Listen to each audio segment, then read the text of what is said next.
Vorrei dire che la Resia Rosolina oggi sta dando risultati sotto il punto di vista di immagine ennesima potenza, soprattutto per le due squadre che quest'anno avete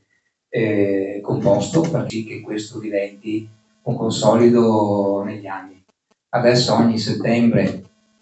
c'è questo evento e voi partirete insieme ad altri concorrenti italiani e stranieri dal lago di Resia e a staffetta arriverete con 440 km, mi sembrano 4,30 di percorso lungo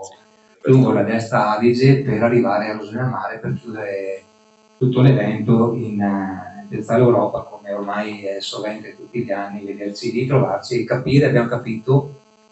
anche il sindaco in primis, abbiamo capito che questo è un evento importantissimo che porta lustro al nostro territorio. Potrebbe anche essere che i prossimi anni si organizzi un pacchetto per mangiare e dormire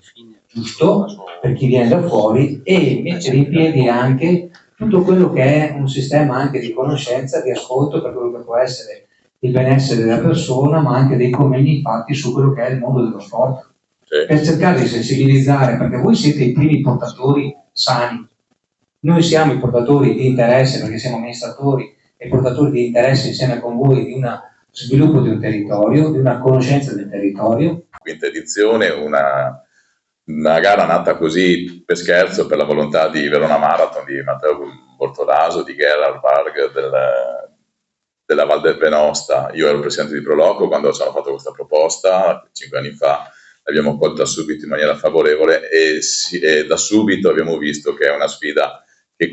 crescerà nel tempo, e così lo è, perché credo che ci siano quasi 40 squadre quest'anno.